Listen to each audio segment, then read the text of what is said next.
Welcome to Special Investigations. Today's episode, Millenary Cities, hosted by Jaime Maussan.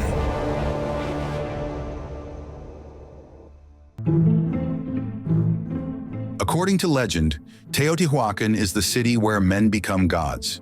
It is an enigma where its first builders came from and why they chose this place to settle.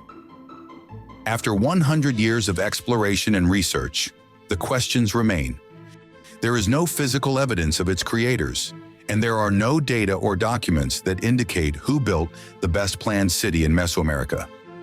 Before Columbus arrived in the New World, the Aztecs reigned as the last great culture before the Spanish conquest. As they venture south, they make a stunning discovery: giant pyramids, the remains of an enormous ancient city, completely abandoned, a ghost town. The Aztecs were certain only the gods could have built this place. They called it Teotihuacan, the city of the gods. Hundreds of years later, the Aztecs' question remains unanswered. Who built this magnificent city? There are only legends rooted in the past, dating back 2,000 years, that explains what happened, which have been slowly disappearing. But the research continues. Scientists around the world have been given the task of finding the origin of the extraordinary city of Teotihuacan, the so-called Great City of the Gods.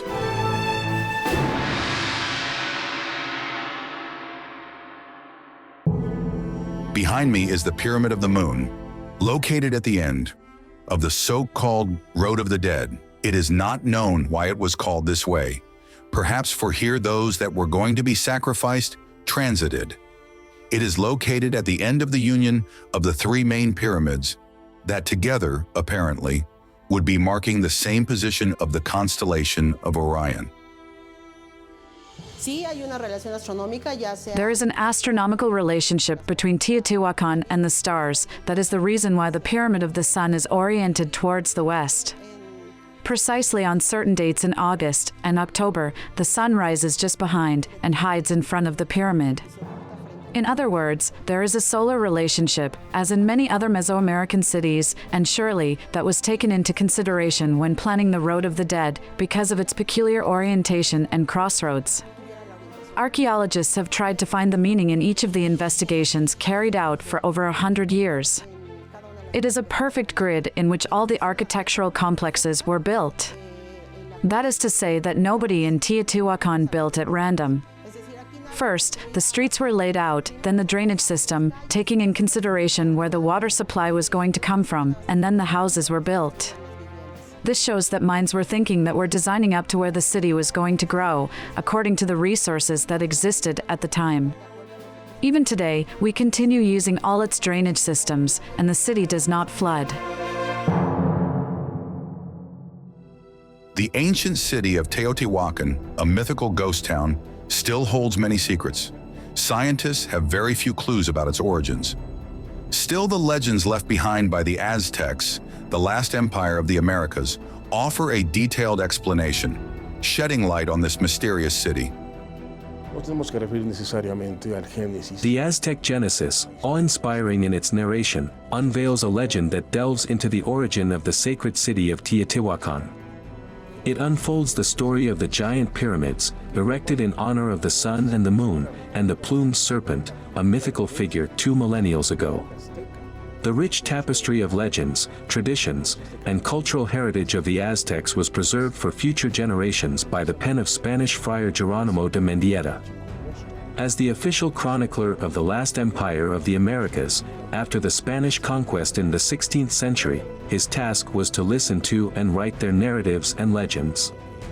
De Mendieta narrates that the Aztecs came from further north, from a place called Aztlan, located in the region called Chicamaztoc, which according to legend, included an enormous cave with 7 caverns, and in each of these caverns, a different tribe lived. The legend speaks of an enormous dagger descending from the sky, impacting the planet with tremors and earthquakes.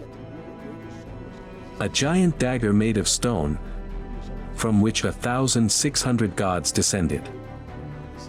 These gods, the legend tells, were the ones that built Teotihuacan, and their divine intervention made it possible for the Aztecs to form a vast empire.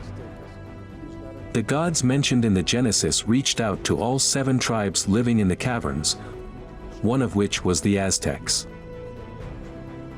Mendieta explained that all 7 tribes were taking shelter from a giant flood sent by the last sun god. The gods invited them out, offering a chance to emerge to a new life, a new time, and assuring them that it was time to populate the world with a prosperous future. The offer included becoming the children of the new sun god, the 5th sun, according to the legend. The Aztec chronicler narrates that the buildings, pyramids, and roads built by the newly arrived gods were for the tribes to enjoy after they were rescued from the caves. Eventually, some of the tribes left the region, together with some of the gods, but others remained and helped the Aztecs settle in the city. The Genesis mentions that the Aztecs became an enormous empire, and even though they built cities and pyramids of their own, they understood that Teotihuacan was a city forged by gods, and that's why they called it the City of the Gods. This is the Pyramid of the Sun, a name chosen by the Aztecs when they discovered the ghost city in ruins near the center of the country, and not far from their main city, Tenochtitlan, which is now Mexico City. The pyramid, a monumental structure on the opposite side of the Boulevard of the Dead, is a tribute to the God King, a term used to honor the sun. The God King was a ruler believed to have divine powers, a symbol of life and energy. This pyramid, one of the largest in the world, is not just a physical marvel, it is the main symbol of this city, meticulously aligned to witness celestial events, such as the equinox of spring and autumn, a testament to its ancient builders' advanced knowledge and skills. This unique feat of ancient engineering is distinct from the rest of the structures at Teotihuacan, which were built over centuries. The Pyramid of the Sun was erected in a single moment, without any superimpositions, further enhancing its enigmatic allure. The giant pyramid is on top of an ancient tunnel, designed into 4 areas, possibly 4 elements and 4 divinities. A millenary tunnel that continues to baffle archaeologists and historians, fueling the fascination and debate about the city of the gods. This is yet another of the enigmas that we face in Teotihuacan. The absence of burials of royal personages, rulers, or priests is quite astonishing. They have yet to be unearthed. This mystery engages us and fuels our curiosity, driving us to uncover the truth we eagerly anticipate. Though not rulers, these individuals were sacrificed with offerings of immense significance. They were prisoners, their hands bound, wearing necklaces of human jaws. These were not ordinary sacrifices, but they were not the rulers, as we had anticipated. Despite their non-royal status, their sacrifices were of immense significance, which adds a profound layer to our understanding of Teotihuacan. Anything found beneath it must have been of utmost importance and sacredness. This is a spectacular journey into a mysterious world built beneath the first megacity in the Americas. We're confident that scientists will undoubtedly unearth the answers that will explain the origins of an entire civilization.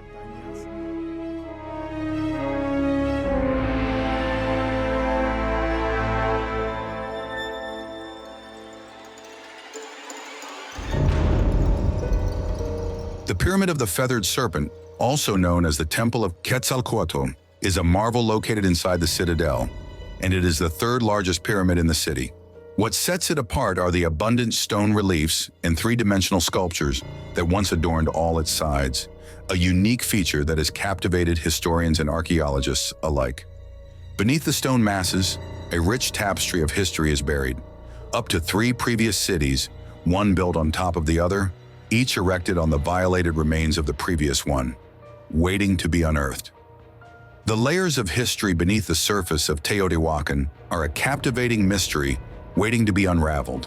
What we see on the surface is the countless reconstructions and the monument's survival. In a groundbreaking discovery, Mexican archaeologists unearthed a widespread tunnel that originates beneath the Pyramid of the Moon and directly links to the Temple of the Feathered Serpent. This discovery opens up a new chapter in our understanding of Teotihuacan's complex history. We excavated in the plaza of the citadel, and we found the original temples. There was obviously a change of mind on the part of the builders of Teotihuacan.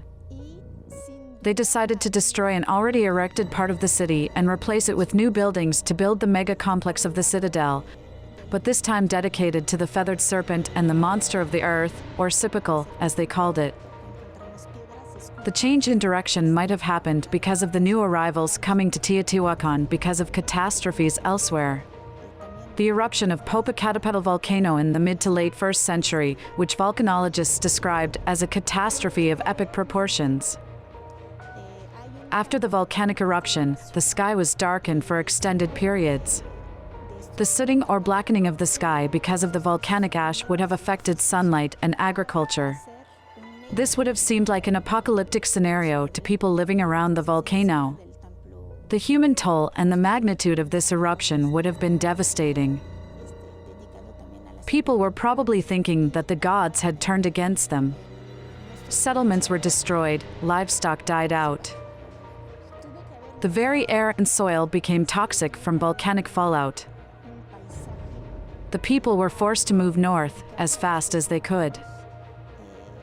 They found refuge in a valley and settled in Teotihuacan.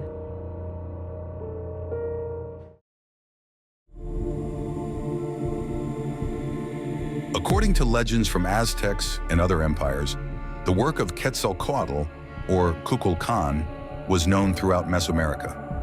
Ancient narratives speak of a plumed serpent god bringing civilization to Earth. The Aztec manuscripts depict him as a fiery comet serpent or dragon-like creature descending from the stars, a symbol of his divine origin and celestial power. His name echoed with profound knowledge of heaven and earth, and the oral narrative of the Aztecs credited the plumed god with urbanization, engineering, mathematical, and astronomical developments. According to the book History of the New Spain by Spanish Friar Bernardino Sahagún, Quetzalcoatl was a male god who lived among the natives of the ancient lands, who wore feathers on his head, embroidered clothes, wore a necklace of snails and sandals, and lived in a temple of stone with stairways. He was a very tall man with ugly features and a long head, and under his reign, abundance and prosperity reigned. The corn was abundant and food overflowed the tables. He was credited as the one who originated all the arts, a testament to his leadership and the benefits it brought, an immortal whose benevolent image invited men to worship him with gratitude. The serpent god represented the deity that controlled the world. Quetzalcoatl created this world and was also related to the power that controlled the universe, the people, and the societies. The serpent always carried mythological power, but the temple of Quetzalcoatl is the first to manifest in a large scale. The feathered serpent we know from Aztec times was copied by the Mayas since the pre-classic period. There are serpents throughout, but not necessarily feathered serpents.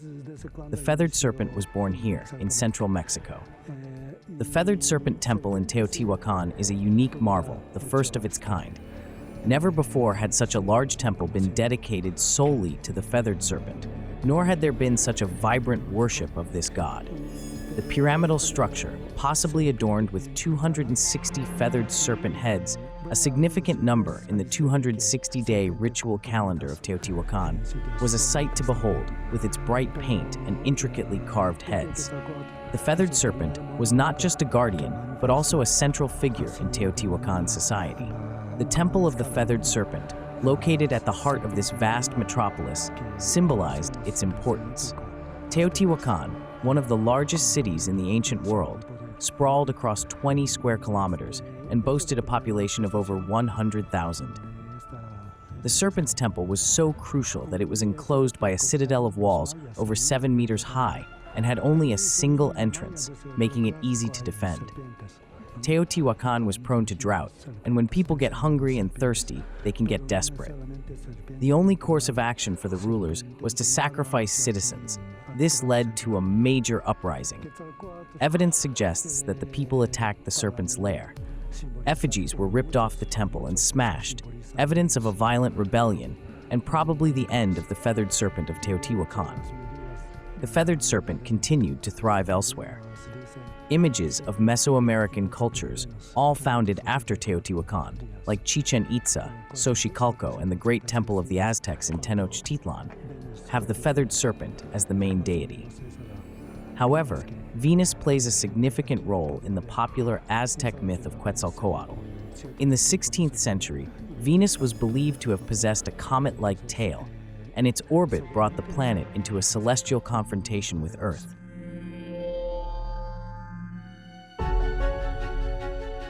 According to Aztec legends, Quetzalcoatl's death was not just a mere event, but a dramatic transformation.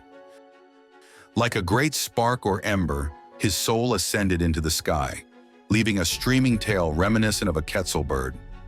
Ancient artists often drew comets with quetzal bird tails and bright and luminous plumes that provided a particularly well-suited hieroglyph for the serpent god. The transformation of Quetzalcoatl, or Kukulkan's soul, into the planet Venus meant nothing less than the end of one world age and the beginning of another. The serpent god, the creator of everything and ruler of Teotihuacan, gave its inhabitants the astronomical calendars and the secrets inner workings of the solar system, reflected in the strategic positioning of the different pyramids and buildings within the city.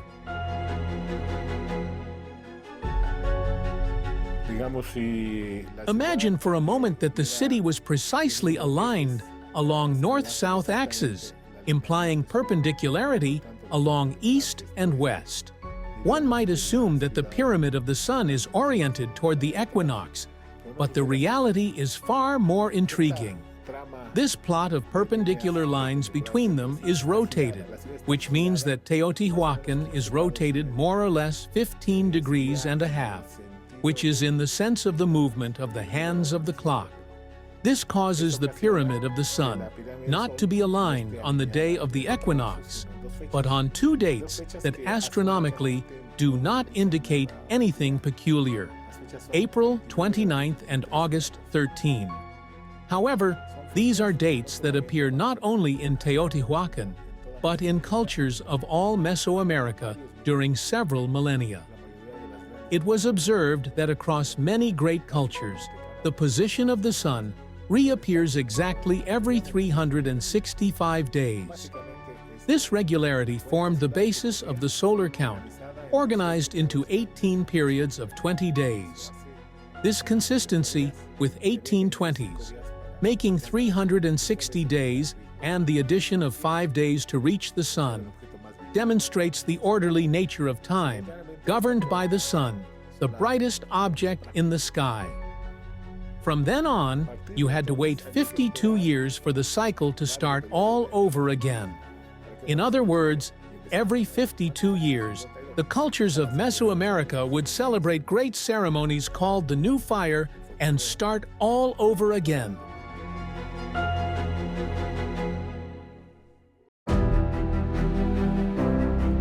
In 1976, the American engineer Hugh Harleston, a mathematician and geodesist, accumulated the eminent figure of 1 million measurements, specific to the monuments of ancestral Teotihuacan.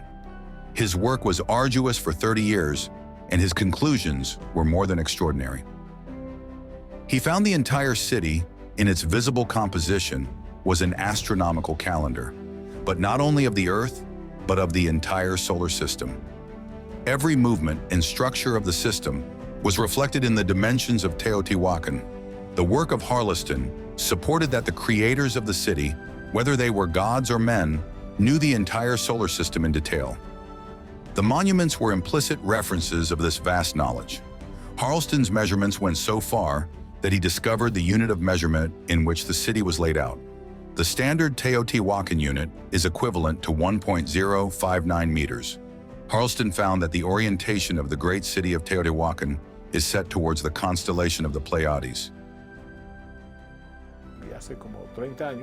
About 30 years ago, Anthony Aveni proposed that Teotihuacan was oriented towards the constellation of the Pleiades. However, because the night sky changes relatively fast. With the Earth rotating like a spinning top, the Pleiades change orientation for every century. Imagine standing 2,000 years ago, gazing along the east-west axis of Teotihuacan at the precise time of year when the Pleiades would have been seen setting over the mountains. This alignment was not a mere coincidence. The city was deliberately aligned with this star group that passed directly overhead in the latitude of Teotihuacan, signaling the essential fifth cardinal direction. Furthermore, after being obscured by the sun's glare for 40 days, the reappearance of this star group in the east coincided with the day the sun passed the zenith. This meticulous planning and execution of the city's alignment, a feat that required an extraordinary level of precision and a deep understanding of astronomy, is a testament to the intelligence and foresight of the ancient Teotihuacanos. The citadel, a place of immense significance in Teotihuacan, surrounds the temple of the plumed serpent god. It is here where hundreds of sites containing human remains have been unearthed, perhaps the victims of ancient human sacrifices. Also, in 2003, a tunnel of immense archaeological importance was uncovered by Mexican archaeologist Sergio Gomez, which stretches for more than 300 feet. Thousands of objects have been unearthed, providing an insight into their perspective of the underworld. It is believed that only the privileged, such as the great priests, had access to this underground world, and it was assumed that the tunnel would reveal the remains of the leaders and builders of Teotihuacan. However, after 2 decades, they are yet to be discovered. Only the remains of warriors, captured enslaved people, and even citizens were found, increasing the mystery of the city of the gods. The confirmation of the past decades confirms a hollow underneath for the 3 main pyramids in the city, adding to the importance and sacredness that the builders of Teotihuacan assigned to the underworld. This connection with the subsoil gave these buildings their precise level of sacredness, with most of the monumental buildings in the city including this complementary element of important symbolism, which was later adopted in the construction of other Mesoamerican cities. This necessity forms a convincing pattern. A grand pyramid cannot exist without an underworld built under it in Teotihuacan. In 1984, the Central Intelligence Agency of the United States discovered a very suggestive clue about a possible connection between Mars and Earth. After a study of the use of human beings with psychic abilities, demonstrated under arduous hypnotic regression tests, the CIA conformed a detailed report that remained classified as super secret for 40 years. In 2017, the study was declassified, becoming a public consultation document. The report mentions that, on May 22, 1984, the psychic exploration of the planet Mars by an anonymous subject. This person stated that he arrived telepathically at a desert site where very tall and ancient buildings were constructed, which reminded him of pyramids and obelisks back on Earth. The anonymous subject explained that he had a connection with the beings on the Red Planet, who told him that they were dying and that their lives were in danger. According to the source, the beings mentioned their planet was destroyed when a comet impacted its surface. The report mentions that they lived underground, especially when sandstorms attacked violently, and they took refuge in galleries built inside the pyramids.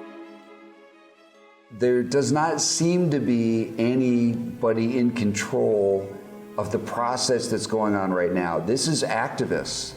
This is people like you getting the word out. It's people like me. There are a very small number of people who are credible, who've told me things that cause me to think there's a possibility that something like that exists.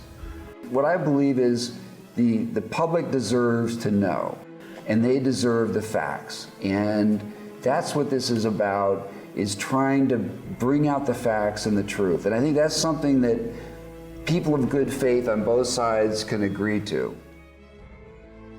In 1972, the North American orbiters Mariner 9, Viking 1 and Viking 2 captured geological anomalies on the Red Planet in the Elysium Quadrangle. This unexpected discovery sparked curiosity and intrigue in the scientific community. These anomalies were reported in the scientific journal Icarus of the same year. The article mentions that pyramidal and triangular structures were found on the surface of Mars. This article went unnoticed until years later, when astronomer Carl Sagan from Cornell University commented that the images taken by the probes show that the enormous pyramidal structures, with 2 miles at the base and up to a mile high, were much larger than the ones in Egypt or Mexico. The 4 pyramidal structures referred to by Sagan presented an alignment pattern very similar to that of terrestrial pyramids. The evidence continued to emerge to the surprise of the greatest scientists of that time. In 1976, in the region known as Cydonia, the module of the Viking orbiting probe identified new anomalous structures. They were analyzed by astronomy professor Tobias Owen of the University of Hawaii. Owen mentioned the landscape was about the size of London, and it was too clever to be the product of a random process. Owen suggested that the Mars anomalies might have been magnificent monuments in ruins on the surface of the red planet. To his surprise, it was quite a coincidence that the extension of 30 miles corresponded to those of the ancient city of Teotihuacan.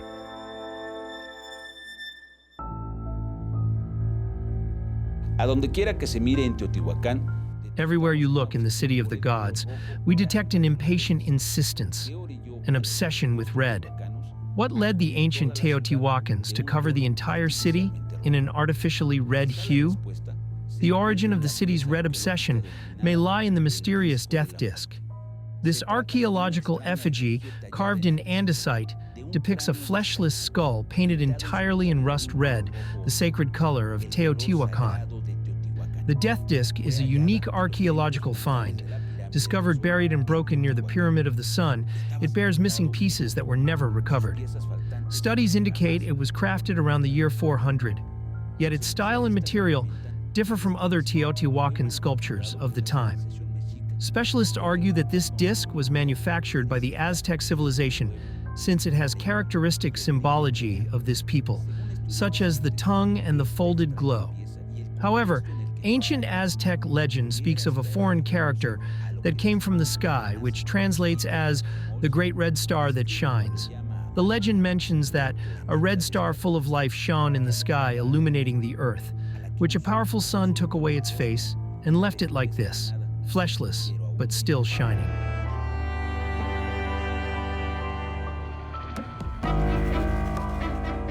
El disco de la muerte teotihuacano. After an extensive study of a possible Mars impact, a significant event where an asteroid or comet collided with the red planet, resulting in a 2-mile detachment from its surface, the Teotihuacan death disk emerges as a compelling potential symbolic representation of this catastrophic event.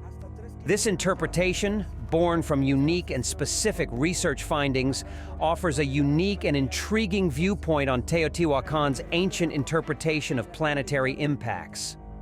This obsession with death led the original builders of the great city to retrieve and transport tons of highly toxic materials from the Sierra Gorda, a place where the volcanic rock cinnabar, or mercury sulfide, and quicksilver abound.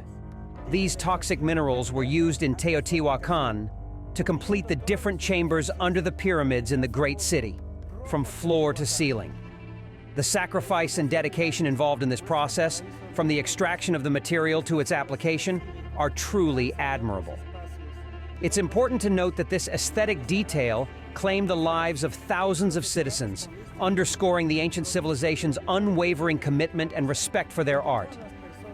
Teotihuacan was a city of vibrant colors. It was full of spectacular murals, covered in white stucco and pigments from different parts of Mexico. The city must have been magnificent. Colors adorned the significant buildings, adding to the fascination of this ancient civilization. These vibrant pigments used in specific architectural or artistic elements significantly transformed the city's aesthetics. The famous murals depict beautiful paradises. In these works, the nostalgia of other times was plastered in depictions of sacred animals, atmospheres, and happy people. The citizens of Teotihuacan sang, recited poetry, exercised, and had fun, enjoying a world adorned with vibrant colors.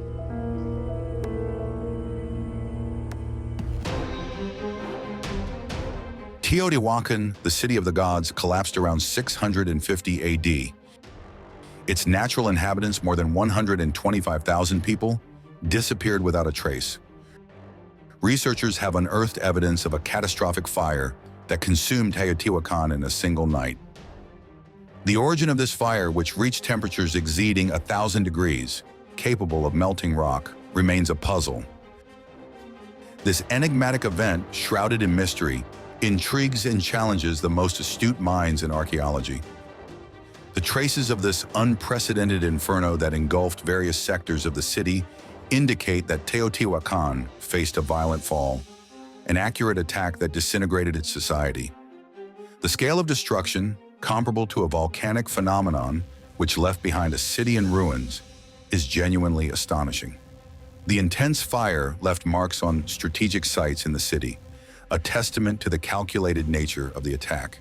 The secret of the end of the most fantastic city of Mesoamerica, the cradle of knowledge and power and home of the plumed serpent god, is still hidden under the ashes.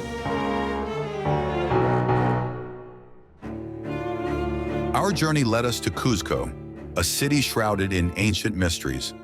It was built upon the enigmatic remains of the Inca city known as Cusco, which, according to the Incas themselves, was already there when they arrived, about 400 years before Christ.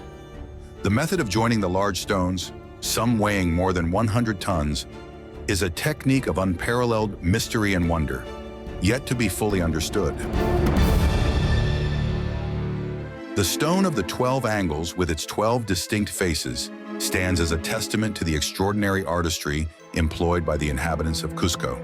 This ancient technology, without using the wheel or metal tools, continues to elude our understanding. En los libros de historia se dice, in history books, it is said that Sacsayhuaman was finished in 1500, but no one seemed to know how and who built the original walls. Could it be that the Incas were not the original builders, as Spanish chroniclers, such as Garcilaso de la Vega, mistakenly believed? If the builders were even older, then it is less likely that earlier civilizations had the knowledge and ability to build such large structures. However, there are some theories about how the stones were formed. Ancient local legends mention a liquid derived from plants that could soften rocks.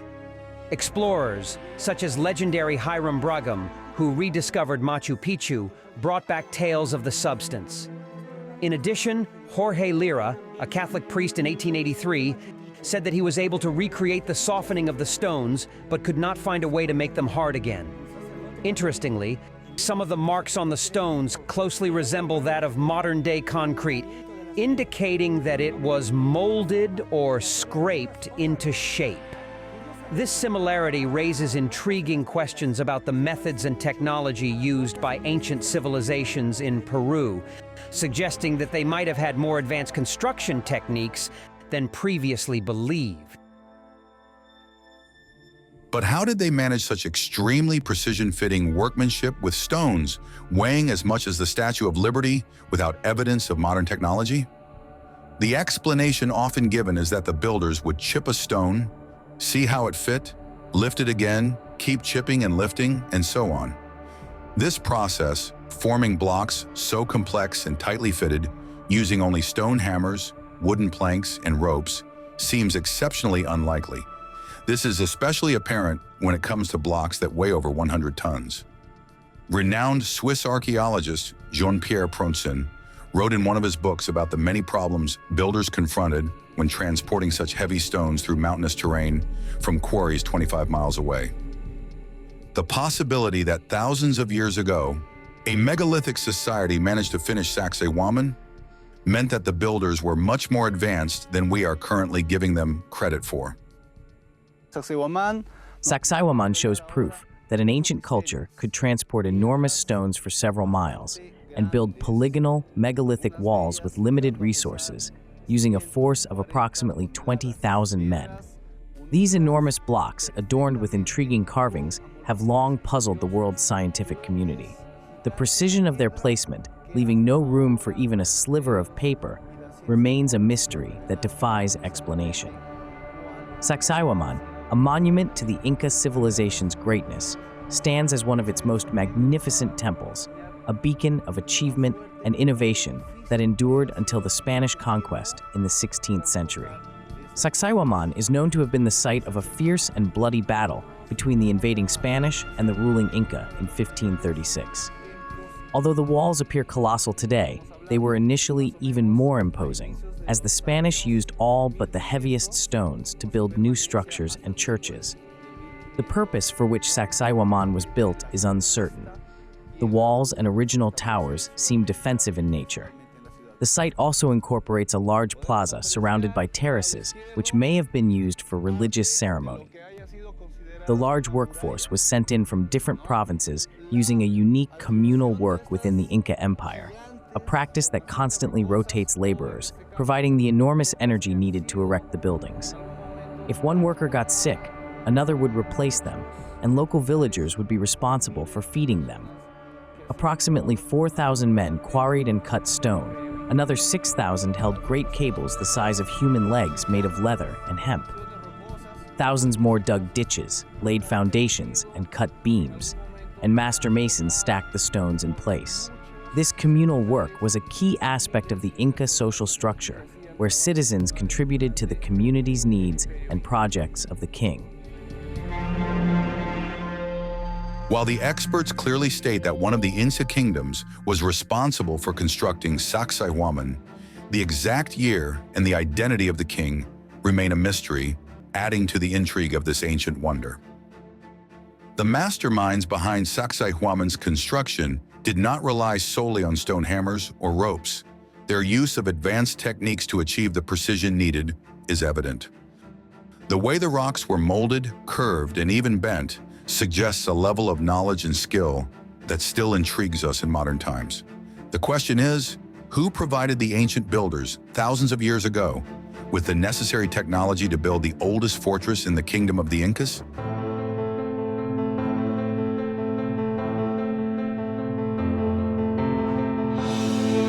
In the summer of 2009, Hector Ciliezar, a Salvadoran tourist accompanied by his family, captured a unique moment with his cell phone in the Mayan city of Chichen Itza. The photograph he took is no ordinary shot. It shows a ray of light emerging from the center of the Kukulkan pyramid. It is a ray of light that emerges from the pyramid's center and seems to project into deep space. The phone was able to record metadata that included date, time, resolution, and size of the image. It also recorded the photo's place with geographical coordinates, as well as the model and brand of the cell phone.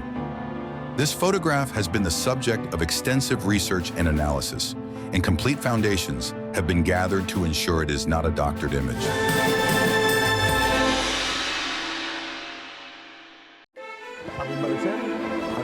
In a world where pictures can be digitally altered with just a few clicks, or even generated entirely from scratch by artificial intelligence, it is becoming ever harder to trust what our eyes see. The techniques used to manipulate images are so sophisticated that we have entered the era of the hyper-realistic fake. Such images can lead to the spread of misinformation and could even influence public opinion such as this. Abnormal lighting is often a giveaway that a photograph has been altered. For example, the light source will usually be reflected in their eyes. If the size and color don't match the location, then you might have cause to be suspicious. However, 3 consistent details make me deduce that the photo was not manipulated, reinforcing its authenticity. The first is that it was shot as a sequence. The second is that it is shot using a very fast shutter. And the third is that the sequence comes within seconds, indicating a normal, family-friendly process.